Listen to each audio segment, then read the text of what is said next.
The creative process. We are going to deepen in our understanding and our application of the law. The law.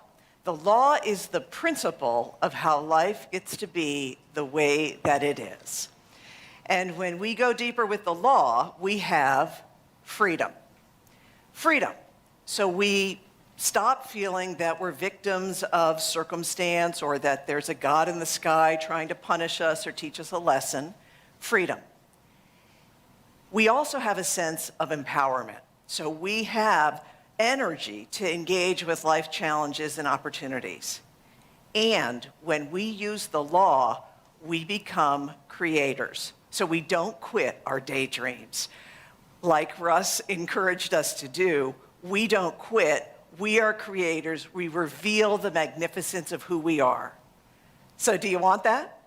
Yes. Okay, good. Thank you. So do I. Good.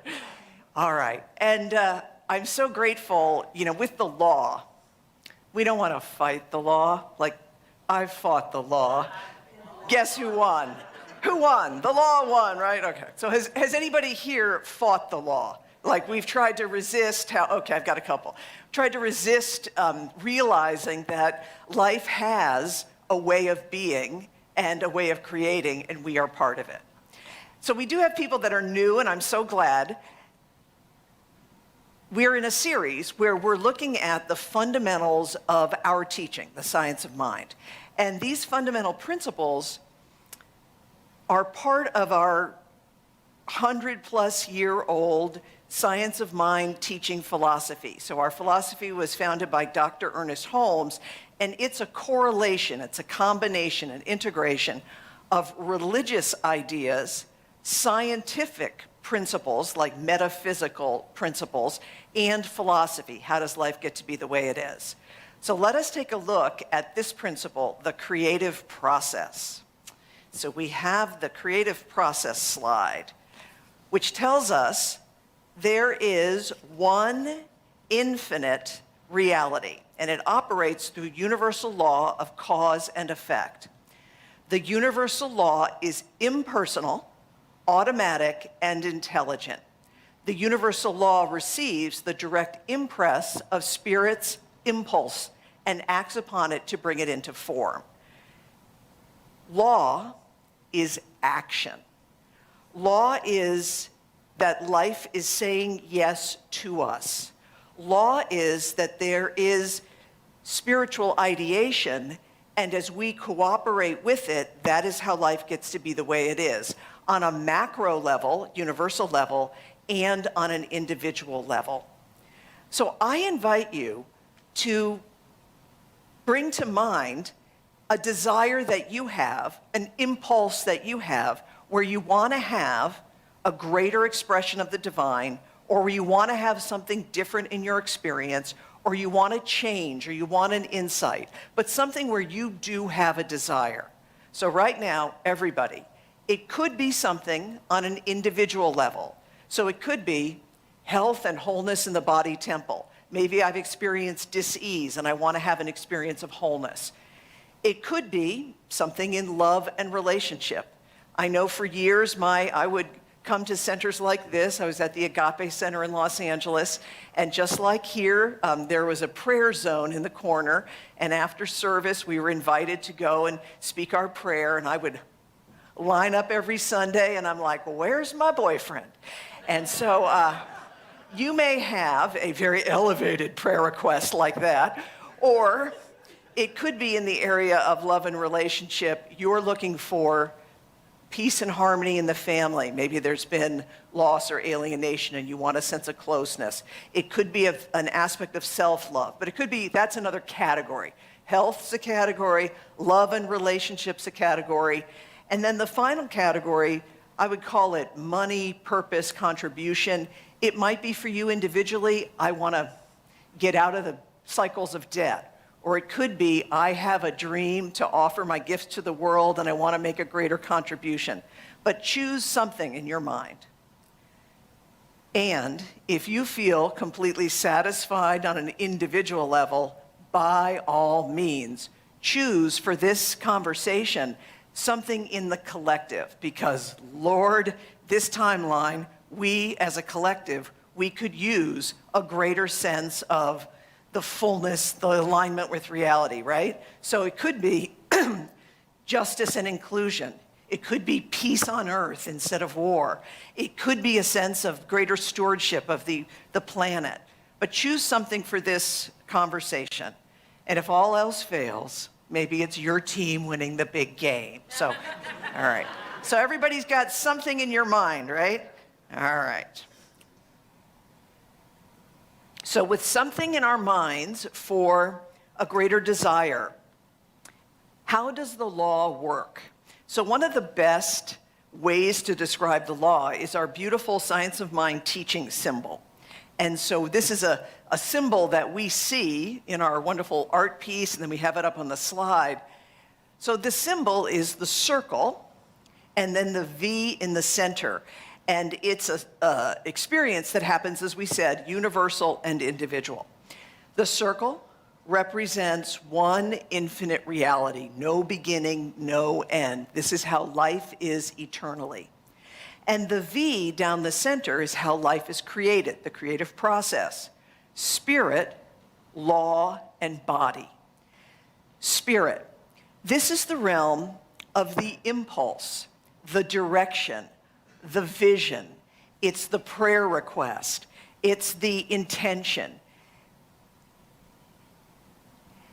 The realm of the law is the receptive, the response. It's the action. It's the mirror reflecting back. And then the realm of the body is material things. It's circumstances, it's events, it's stuff that comes and goes. So one way of thinking about it, and this is what's being taught in our youth church, is seed, soil, and plant, which is so simple, but it really gets it, doesn't it? The seed is the idea, the soil is the medium through which the idea comes, and the plant is the result. Another way of thinking about it is cause and effect, and the law is the and. Some will think about it as spirit is masculine ideation, law is feminine receptivity and mystery and inclusion, and then body is the result. So there's different ways of thinking about these terms and how they show up. And I want to bring out that the idea that life is lawful is something that the ancient peoples wondered and discovered for themselves, right?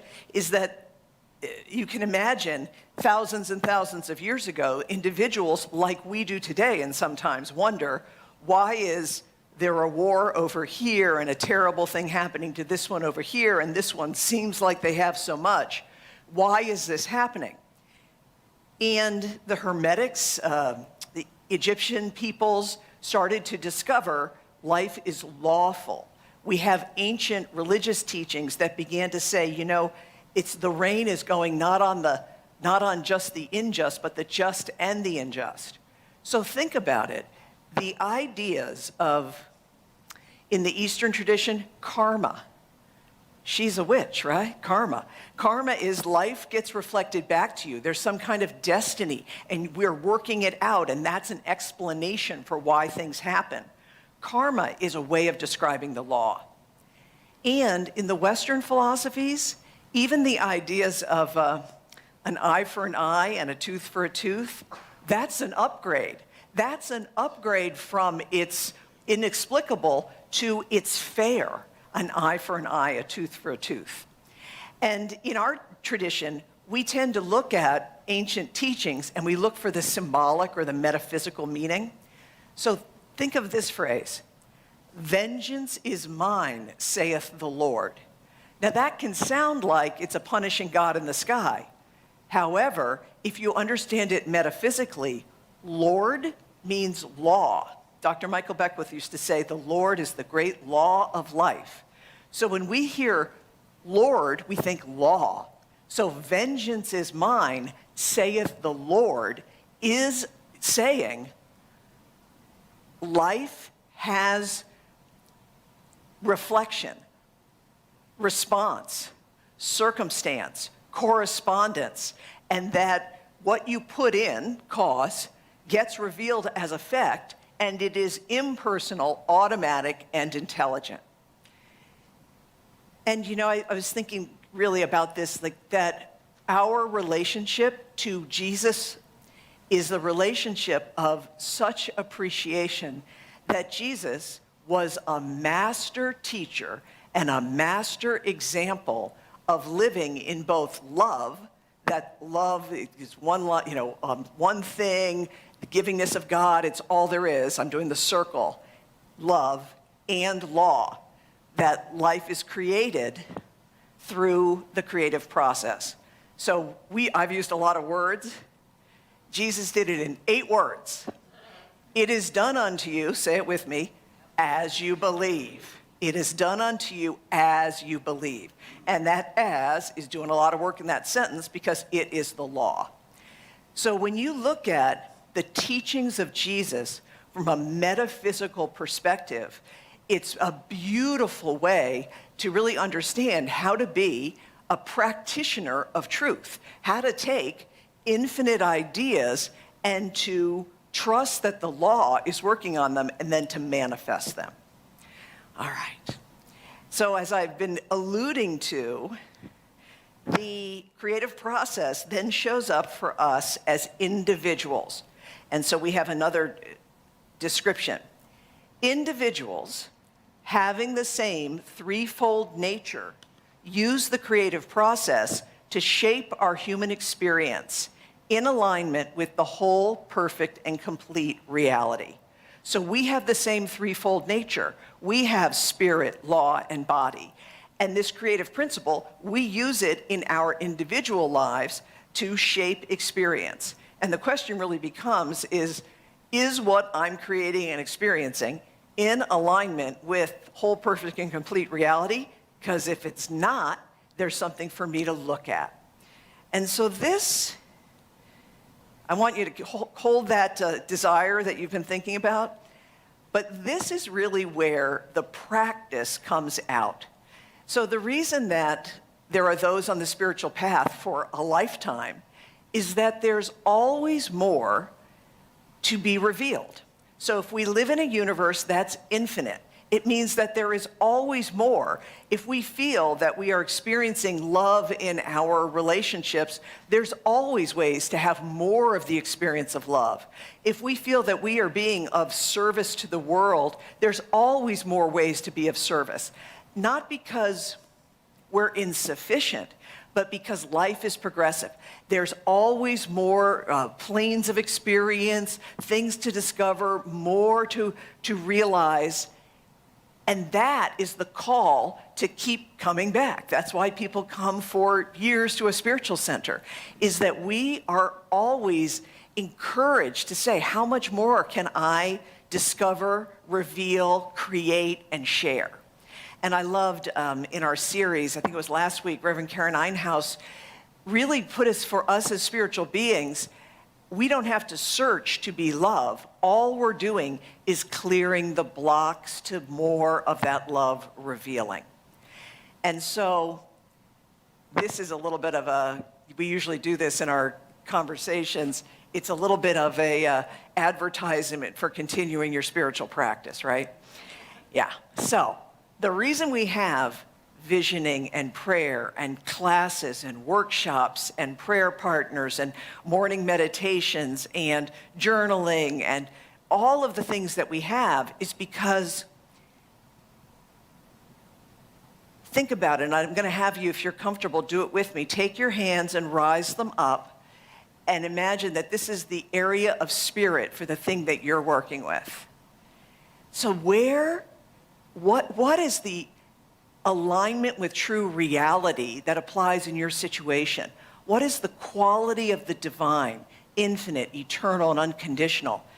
What is it that there's more of that you want to experience? So that is your spiritual area. And then you can go ahead and put your hands almost on your temples to represent law of mind. In this area of thought, see, mind, consciousness, it's the thoughts that go through our mind, it's emotional reaction, It's held in place by our conversations, by repetition, by intensity. What is the nature of the soil that is in your mind? And could it be aligned more with what you desire? And then finally, you can kind of put your hands down, maybe on your lap.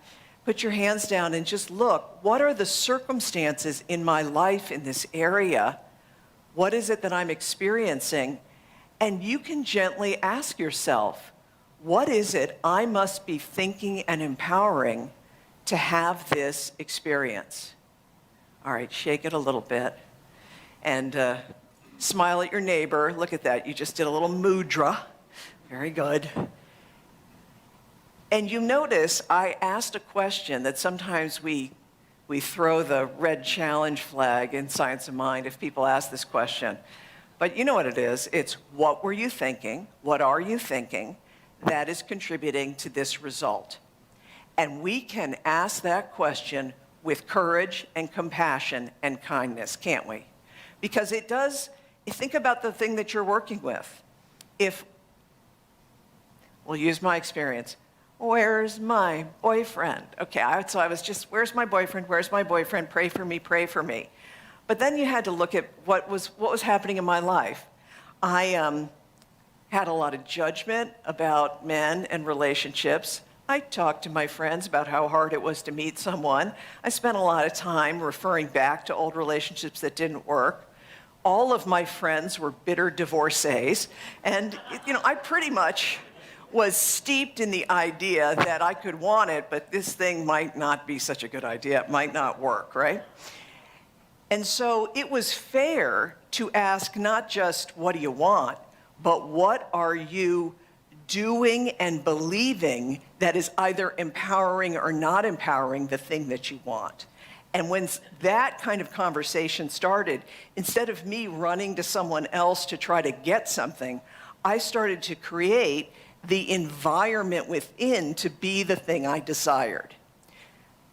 So I also want to say that in our teaching, the path goes like this, right? It goes from we take the spiritual idea, we know that the law will act upon it, we till the soil of our consciousness, and we see the result. And for those of you that are in the 12-step programs, you'll really understand this. We can also start with the behaviors, the circumstances, the effects, and move our way back up. So you've probably heard act your way into right thinking. If there's behavior that changes, it's natural that the thinking then changes, which is an invocation or an invitation to the spiritual ideas showing up. So think about your area.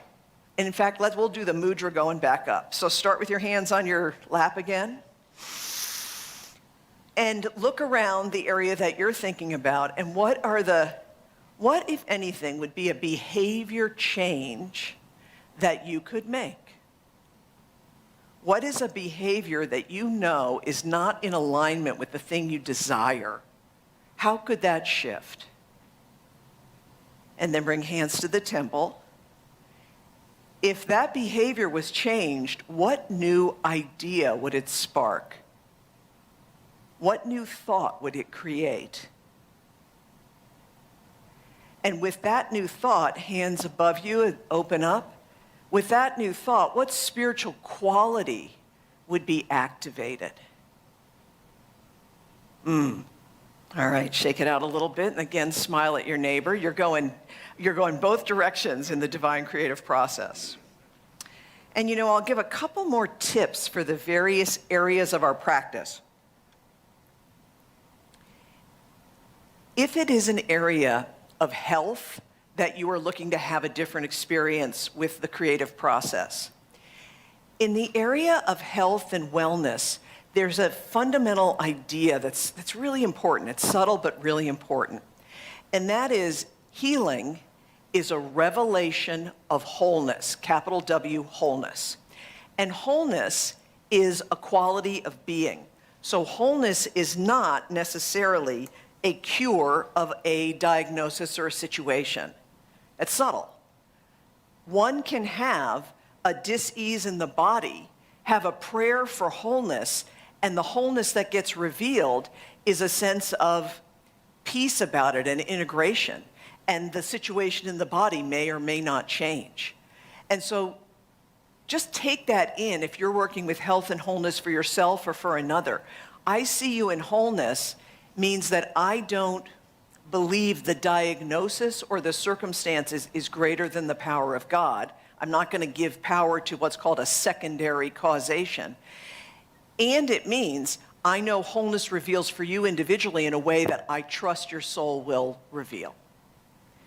And then in the area of love and relationships, so, this is partly my story and the story of many, is that if after the service you join with a practitioner and you say, I'm looking for my lover, they will say, of course, we'll pray for divine right companionship for you. And they will probably ask you, and when you get that person or you're in that situation, what does that mean? What will you get? What will you be? Because what they're going for is, what is the quality that you're longing for that you believe this relationship will supply? And that's when people, and in my case back then, it was like, oh, well, when I have a partner, then I'm going to take really good care of myself. And then I'm going to be a lot more patient and easy to be with. And then I'm going to be, and I had a whole story of things I was going to be. And it was practically like, oh, honey, start now, don't wait, right? So this is it's a really, really important piece, is that no one can bring us either love or supply or right action or that we don't have the capacity to experience. So we need to be the thing that we long to be so that we're a match for the thing we desire. And then when it comes to money, wealth, contribution, your purpose, this is an area where I highly encourage you to understand something that's called mental equivalent. So if you imagine that the infinite spirit is like a Niagara Falls of supply, and we go to that Niagara Falls, but we bring a thimble, all we can get is a thimbleful. If we bring a bucket, we get a bucket full. And so there's a saying, an Ernest Holmes saying somewhere, where it's something like, we cannot make a bigger law, but we can make a bigger bucket. So you kind of get that, right? It's like, I can imagine something greater. So if it's around prosperity, if all I think is I just want to be able to pay the rent, pay the rent, pay the rent, then that can occur for me as prosperity. But if I have no idea or image of something greater, it's unlikely that it magically occurs. So part of what we do in working the creative process is we expand our mental equivalent. And one of the ways to do that is, like, for example, if you're a person who cares about artistry and purpose and making a difference in the world, I highly encourage you to be here for Jan Garrett and J.D. Martin. So they are individuals, they're artists, and they have made a living in the world with a body of work that is just tremendous and authentic and beautiful. So that's the kind of thing, like, connect yourself to the thing you desire. Okay. And then finally, I wanted to invite us as individuals and as a community to make our study of the law feel rich and contemporary. So I brought a slide with images of three things: Ernest Holmes' Creative Mind and Success, Deepak Chopra, 7 Spiritual Laws of Success, and then a title from a recent Popular Mechanics article, Scientists Believe Your Very Own Consciousness Can Interact with the Whole Universe. And I'm going to speak just a little bit about these three. All right, so Dr. Ernest Holmes was born, I think, something like 1890 and passed in 1960. And one of his very first books was this little book called Creative Mind and Success. I believe the first publication, 1919. And I will tell you, it's a little old-timey in its examples for sure, but it's a classic and it's good. It's so simple and it's so oriented toward the nature of law is such that if you want your business to succeed, picture the people coming in. Speak about your business in positive terms. Infuse yourself with the ideas that business is successful. And it's just this simple, beautiful way for us to understand that life is lawful. What I also like in that book is he gives the flowers to Mary Baker Eddy by saying, do not let age be a limit to what you can accomplish. So she started her ministry in her 60s. And anything where they give the flowers to women in their 60s, I love it, right? So Creative Mind and Success, Ernest Holmes. And for those of you that think about this, some of you will kind of catch this. His very first little book was about the law. So 1959, what's his last little book? It's this thing called You, which is love. And there's something about, in between, he's prolific as an author. But these slim, simple volumes, it's law and love. And then Deepak Chopra, this is a 1990 book, 7 Spiritual Laws of Success. So I use the word law, and law can be almost like a category, because underneath the word law, metaphysical laws, there's many. Law of attraction, laws of correspondence, law of least effort, etc. And Deepak Chopra writes in such powerful contemporary language about the nature of life as pure potentiality, and that we, through our intentions and our desires and our daydreams, that we are able to interact with life in a way that is lawful and easy. So what I got as I skim through this again is there's something called the law of least effort. And sometimes in my life, I've been like the law of most struggle. It's just like I want something, and it's like I pray, and then I'm going to uncover the soil and see how it's going. And the law of least effort says when you align yourself with what is true, the law presents you with the next right action. Relax, girl, and do the next thing. Our New Vision Center Leadership Council just did a book study on the 7 Spiritual Laws of Success. It's a good one to pick up again. And then, look at us. So the big fella sent this to me. So just so you all know, no one's worried, is eventually I did find a boyfriend, so thank goodness, right? And, have a wonderful marriage, and it's been a great area of spiritual, learning and loving. And it's wonderful to be on the spiritual path together. So Bill sent me this article, Popular Mechanics. There's the author of the article, Susan Leahy, what she correlates is 3 things: quantum process, quantum biology, and quantum geometry. And I'm going to use my notes to give you some thoughts about that. So there's an idea that consciousness operates like the quantum process. Energy shows up in waves, and when we observe it, it becomes what? Boop, a particle. And so experiments on energy and particles and light conducted in cold little places demonstrated that that's true. Observation creates experience.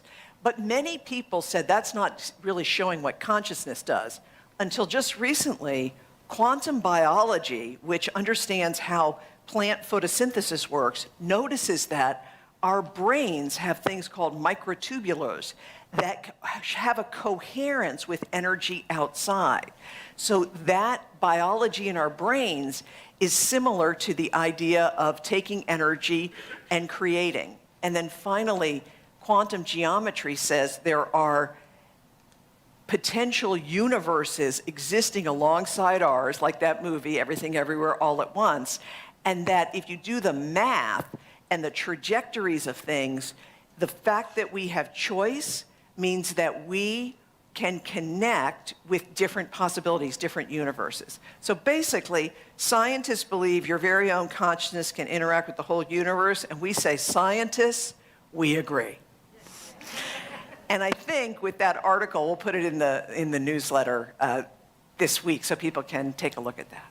So I've given you a sense of the creative process. And we've talked a lot about individually, like how do you maximize your own experience of life and deepen your own spirituality.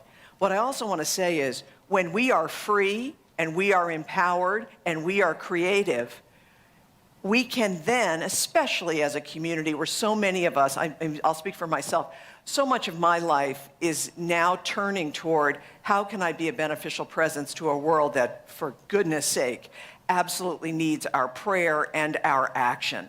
So if you have an area, peace, justice, inclusion, making a difference, all of those areas that are in the social and collective and political realm benefit from you being a person who is using the creative process. Our prayers matter, and our prayers will guide us to action that matters. So that's how I see you: free, empowered, and creative. All right, and so it is. We'll pray about this. Yes.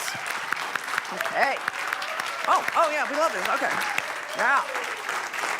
All right. So let us pray. We take this into prayer. We're so grateful that the infinite presence of God is revealing itself in our spiritual understanding of the great law of life. We turn our attention and our awareness into the magnificence of Spirit's impulse and great reality. We understand that we are naturally one with this great reality, and from this, our prayers indicate how we use it. I speak a word. I accept for everyone in our online campus, here in the sanctuary, everyone who ever engages with this message and beyond, that we are collectively connected to a greater reality, and we are revealing that reality through our every thought, word, and deed, because that is natural, that is powerful, that is who we are. And so out of that comes wholeness and peace and right action and faith and truth and beauty and freedom and abundance and joy, because that is the nature of life revealing as us. And so I release this prayer giving great gratitude for the law that says yes. We know that as it is spoken, it is done. We let go, we let God, and together we say, and so it is.